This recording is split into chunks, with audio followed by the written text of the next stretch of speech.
Everyone, एक बार फिर से आप सभी का स्वागत है मेरे न्यू ब्लॉग में। तो फर्स्ट पार्ट आप लोग देख चुके हैं, ये सेकंड पार्ट है।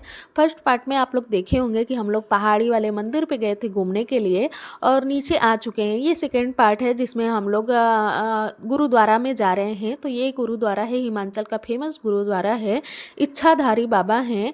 सो देख सकते हैं कितना अच्छा व्यू है। ये पूरा मतलब जब से स्टार्ट हो जाता है ना उनका रास्ता, वहाँ से ये व्यू है।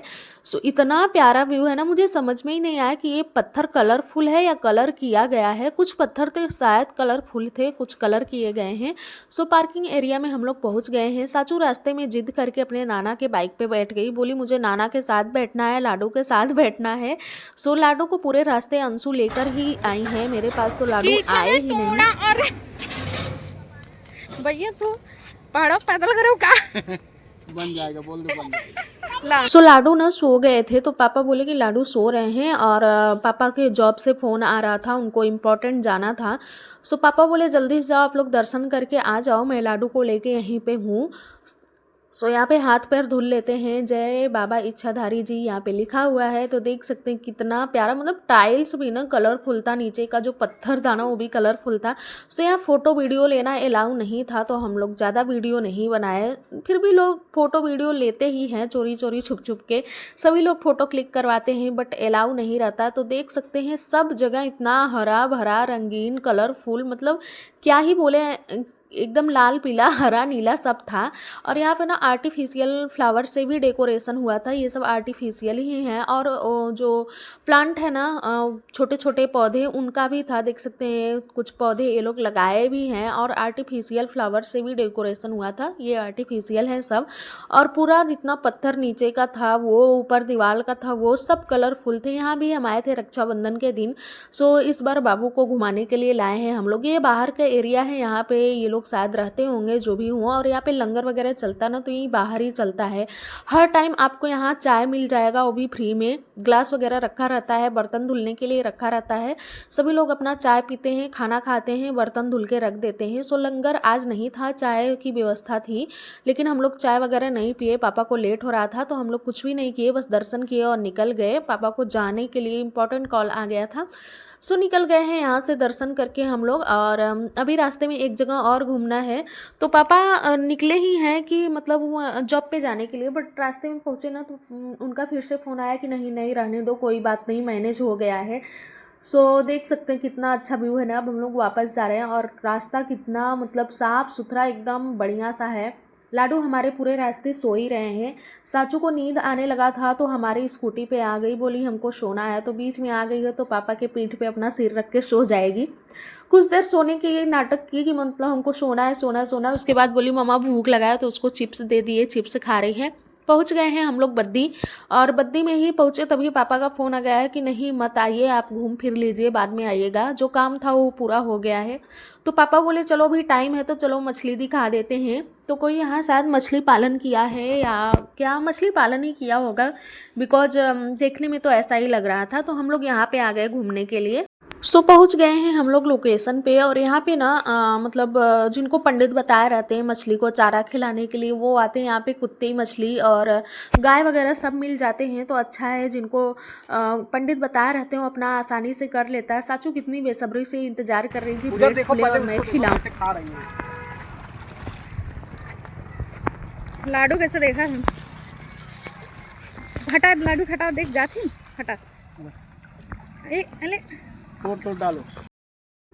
साचू के जिद के कारण हम लोग यहाँ आए थे। साचू बार बार बोल रही थी नाना हमको फिर से फिश देखना है, फिर से फिश देखना है। और उसका ना फिश पकड़ने का भी मन था, बहुत जिद की थी कि हम पकड़ेंगे पकड़ेंगे, बट उसको समझाया गया। और जहाँ हम लोग ब्रेड डाल रहे हैं ना, वहीं पे ढेर सारी मछलियाँ आ रही थी। देख सकते हैं तालाब कितना बड़ा है, बहुत ढेर सारी इसमें मछलियाँ हैं। पापा अक्सर यहाँ पे आते रहते हैं, पुण्य का काम पापा बहुत करते हैं। अभी मछली को चारा खिलाना हुआ, गौशाला जाना हुआ, गाय को गुड़ और चारा देना हुआ, ये सब बहुत करते हैं पापा। तो उनको ना बद्दी एरिया में एक एक चीज़ पता हो गया है, कहाँ क्या है कैसे है। तो यहाँ पे अक्सर लोग आते हैं जिनको पंडित जी बताए रहते हैं कि हाँ चारा खिला दो, मछली को खिलाओ, बोलते हैं ना मछली को खिलाओ, गाय को खिलाओ। तो यहाँ पे आपको मछली, गाय, कुत्ते ढेर सारे मिल जाएंगे। सभी यही एरिया में रहते हैं। यहाँ पे गाय भी बंधी है, मैं आप लोगों को दिखाऊंगी। तो यहाँ पे ना कुछ काम चल रहा है सीढ़ी का, देख सकते हैं वहाँ बैरियर लगा हुआ है थोड़ा, नहीं तो वहाँ सीढ़ी के पास जाके हम लोग मछली को चारा खिला सकते हैं। बहुत लोग जिनको डर नहीं लगता ना, वो हाथ से पकड़ भी लेते हैं मछली को, बट यहाँ से बाहर ले जाना अलाउ नहीं है। आसपास लोग रहते हैं जो पालन किए हैं ना, वो रहते हैं, वो देखभाल करते हैं, तो यहाँ से ले जाना अलाउ नहीं है, बट आप चारा खिला सकते हैं। तो लाडू को देख सकते हैं कैसे खेल रहे। लाडू बस सो लड्डू ना एकदम मतलब मेरे गोदी में रह ही नहीं रहे थे, तो अंशु बोली दीदी दो, मैं इसको कस के पकड़ूंगी। तो एकदम अंशु उसको एकदम देख सकते कैसे पकड़ी है दोनों हाथ से। काटेगी, काट लेगी बेटा। काटेगी, पकड़ोगी काटेगी नहीं। जैसे तुमको अभी लेके जाओ, तुम्हारी मम्मा से अलग करेंगे तो तुम रोगी। उसको पकड़ते नहीं, उसको बस खाना खिलाते हैं बेटा, मछली नहीं पकड़ते। इन लोग नहीं पकड़ रहे। वो देखो ऊपर देखो, देखो कितने हैं। जब तक ब्रेड था ना तब तक तो साचू खुशी खुशी खिलाई, उसको था कि अभी पकड़ेंगे पकड़ेंगे, और ब्रेड ख़त्म होने के बाद वो गुस्से हो गई, बोली कि हमको मछली पकड़ना है पकड़ना है। अब उसको कैसे पकड़ाया जाए, फिर उसको पापा भी समझाए, हम भी समझाए, तब जाके वो थोड़ा मानी है। अपना पर्स जो है ना वो एक पल भी नहीं छोड़ी, लेकिन जब मछली को चारा खिलाना हुआ ना तो नाना को पकड़ा दी, नाना मेरा पर्स पकड़ो, मैं मछली को ब्रेड खिलाऊंगी ऐसे बोली थी। सो जा नहीं रही थी, बहुत समझाने के बाद उसका हाथ वगैरह पकड़ के ले जा रहे हैं, चलो बेटा बाद में मछली पकड़ेंगे। उसका मन है ना, साचू का बहुत मन है, जैसे लोग अपने घर में मछली रखते हैं ना वैसा उसका रखने का मन है। बट क्या है, हिमाचल में भी छोटा घर है और सूरत में भी शिफ्टिंग वगैरह करने में बहुत ज़्यादा दिक्कत होती है। कहीं बाहर आना जाना हुआ तो उसका भी ध्यान देना पड़ता है।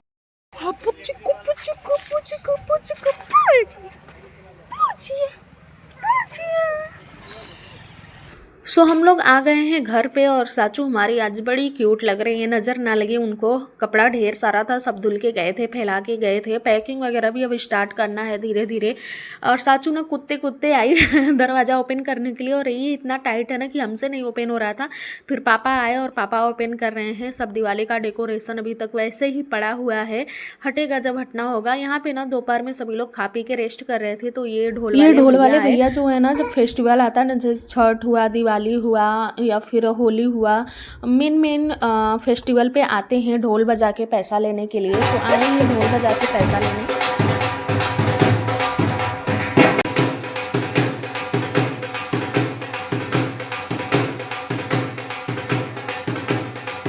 सो साचू गई थी पैसा देने के लिए। पैसा देने के बाद वहीं खड़ी होकर देख रही थी और बोल रही थी, मौसी उसकी बोल रही थी डांस कर दो डांस कर दो बस, बट वो शर्मा रही थी, डांस नहीं कर रही थी।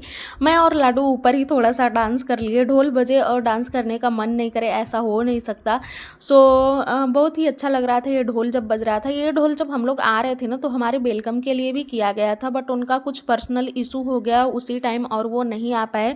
खासकर उस दिन बारिश भी हो रहा था, तो जिस टाइम हम लोग पहुँचे उस टाइम तो बारिश बंद था, लेकिन फिर भी कुछ इशू था इसलिए नहीं आ पाए थे।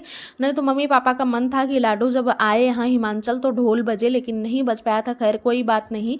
तो ये आंटी आ गई हैं, ये छठ व्रत रहती हैं, तो ये आई है प्रसाद देने के लिए। आज वो खीर वाला रहता है ना, नहाया खाया, तो वो था, तो आई थी देने के लिए प्रसाद। सो मैं थी, मम्मी तो मामी के यहाँ गई हैं, तो मुझे सिंदूर लगाई और बहुत ही अच्छा लगा। वैसे भी मेरे माथे का बिंदी और सिंदूर तो लगा था, बट माथे का बिंदी हट गया था। सो आंटी आई और लगा दी, तो एकदम भरा भरा फेस लगने लगा। मुझे देख कर ना साचू बहुत ही आश्चर्य मान रही थी कि इतना मम्मा क्यों लगाई है। और लाडू बार बार उसको, साचू को भी देखिए सूंघ रही है, छू रही है। लाडू भी बार बार छू रहा था। पूरे अपने फेस में एक बार लगा लिया था, तो मैं उसका फेस साफ की, बट बार बार वो टच कर रहा था। सो देखिए फेस कितना खिल उठा है ना पूरा सिंदूर लगाकर। मेरे मत्थे का बिंदी निकल गया था, बट अभी लग गया है। सो बाद में मुंह वगैरह जब धुलेंगे तो मत्थे पे बिंदी लगा लेंगे। सो यहाँ पे सारा खाना वगैरह बनाने के बाद अंशु जा रही है मामा के घर। मामा जी आए थे, अंशु को लेके जा रहे हैं। सो अंशु कुछ सामान जो था मम्मी का मामी का वो सब लेके जा रही है। छठ पूजा है कल, तो उन सब का तैयारी करवाने के लिए मामी के घर गई है। ये दिवाली का डेकोरेशन हमारे घर हुआ था, अभी तक वैसे ही है। सो फ़ोन आ गया मम्मी का, मम्मी बातें करने के लिए फ़ोन की थी कि खाना वगैरह कैसे क्या खा लेना वगैरह वगैरह। रात के बज रहे हैं 12 और मैं मेहंदी लगा के जस्ट अभी सोने जा रही हूँ। बच्चे दोनों सो गए हैं और बहुत ही प्रॉब्लम के बाद मैंने मेहंदी लगाया। पैर का मेहंदी अभी गीला है, सो रहे हैं ना तो पूरा लग रहा है, फिर भी सोना तो ज़रूरी है। तो चलिए सोते हैं, मिलते हैं आप लोगों से नेक्स्ट ब्लॉग में। तब तक के लिए बाय बाय। सब्सक्राइब कीजिए, ढेर सारा प्यार दीजिए।